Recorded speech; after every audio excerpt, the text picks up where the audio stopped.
کر کے میت میں اس لیے جا رہے ہو یار میرے سمدھی کے باپ کی میت ہے کہیں وہ ناراض نہ ہو جائے. سمدھی کی خوشی کے لیے دکان بند ہو سکتی ہے, دوست کی خوشی کے لیے دکان بند ہو سکتی ہے, رسول اللہ کی خوشی کے لیے کیا نماز کے وقت دکان بند نہیں ہو سکتی؟ بتاؤ تو صحیح مسلمانوں, سب کی خوشی کا خیال کر رہے ہو, نبی کی خوشی کا خیال کب کرو گے؟ سب کے بلاوے پر جا رہے ہو, نبی کے بلاوے پر کب آؤ گے؟ یہ مؤذن جو 5000 روپے کو تم نے رکھا ہے یہ اس کی آواز نہیں ہے, آواز اس کی ہے, مگر وہ نبی کا نمائندہ بن کر تمہیں بلا رہا ہے. حی علی الصلاۃ, آؤ نماز کے لیے. اس آواز کو معمولی مت سمجھنا, اس لیے کہ وہ رسول اللہ کا مقرر کردہ نمائندہ ہے جو 5 وقت بلا رہا ہے. ورنہ اذان کا مقصد تو صرف اتنا ہی ہے, حی علی الصلاۃ, بس. حی علی الصلاۃ کے علاوہ اذان کا مقصد کیا ہے؟ مگر اذان شروع کہاں سے ہوتی ہے؟ اللہ اکبر, اللہ اکبر. یعنی نماز کے لیے بلانے والا شروع کر رہا ہے, مجھے جس نے کھڑا کیا ہے, جس کا میں نمائندہ بن کر کے تمہیں بلا رہا ہوں, وہ کوئی معمولی ہستی نہیں ہے. اللہ اکبر, اللہ اکبر. اللہ سب سے بڑا ہے, اللہ سب سے بڑا ہے. ذہن میں سوال آتا ہے, جب اللہ سب سے بڑا ہے تو وہ ہے کیسا؟ اشہد ان لا الہ الا اللہ, اللہ کے سوا کوئی معبود نہیں ہے. اس کی نشانی کیا ہے؟ اشہد ان محمد رسول اللہ, محمد اللہ کے رسول سب سے بڑی نشانی ہے. بولنا کیا چاہتا ہے؟ حی علی الصلاۃ. آؤ نماز کی طرف, نماز کی طرف آؤں گا تو کیا ملے گا؟ حی علی الفلاح. نماز کے لیے آنا تیرا کام ہے, کامیابی عطا کرنا اس کے کرم ہے.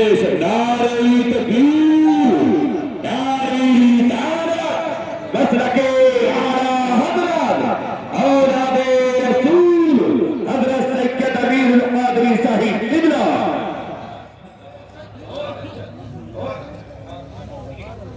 فلاح عربی لغت میں اتنا جامع لفظ ہے کہ ہر کامیابی کو یہ سمیٹ لیتا ہے.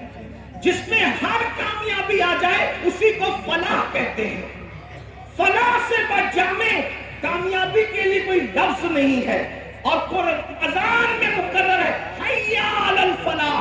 دولت کی کامیابی چاہیے, نماز کی طرف. اولاد چاہیے, نماز کی طرف. عزت چاہیے, نماز کی طرف. بلندی چاہیے, نماز کی طرف. حکومت چاہیے, نماز کی طرف. تجارت چاہیے, نماز کی طرف. عمر میں برکت چاہیے, نماز کی طرف. حتیٰ کہ یاد رکھنا, بڑے سے بڑا لیڈر زمین پر چمچے کھول کر بازاری عزت تو حاصل کر سکتا ہے, مگر قبر میں عزت حاصل کرنا کسی کے بس کا نہیں ہے. مگر نماز وہ عظیم سرمایہ ہے جس کو پڑھنے کے بعد آدمی قبر میں بھی عزت دار ہو جاتا ہے. شرط یہ کہ سینے میں عشق رسول ہو. میرے امام کہتے ہیں نکیرین کرتے ہیں تعظیم میری, نکیرین کرتے ہیں تعظیم میری, فدا ہو کے تجھ پہ یہ عزت ملی ہے. نماز پڑھو گے تو قبر میں فرشتے بھی عزت سے پیش. آپ کہتے ہو ٹرین میں ٹی سی عزت سے پیش نہیں آتا. میں نے کہا نماز پڑھا ہوتا تو ایسا نہیں ہوتا. حضور سے وفا کی ہوتی یا قبر میں جب فرشتے عزت سے پیش آ سکتے ہیں تو ٹرین کے ٹی سی کی کیا حیثیت ہے؟ جو نبی سے وفاداری فرشتوں کے درمیان معزز بنا دے, وہ پولیس کے درمیان معزز کیوں نہ بنائے, وہ مالداروں کے درمیان معزز کیوں نہ بنائے؟ آپ دیکھو بہت سارے علماء آپ کے درمیان آتے ہیں, ان کی معاشی حالت اتنی مضبوط نہیں ہوتی جتنی تمہاری ہوتی ہے, پھر بھی تم ہاتھ باندھ کے کیوں کھڑے رہتے ان کے سامنے؟ خدا نے کروڑ پتیوں کو ایک عالم کے سامنے ہاتھ باندھ کے کیوں کھڑا کروا دیا؟ اللہ بتا رہا ہے دیکھ لے میرے وفادار پر انعام. یہاں مالداروں کو ہاتھ بندوا دیا ہے اور قبر میں نکیرین عزت کرتے نظر. نبی سے وفا تو کر کے دیکھو, سب کے لیے وفا, حضور کے لیے وفا نہیں. بات دور نکلی.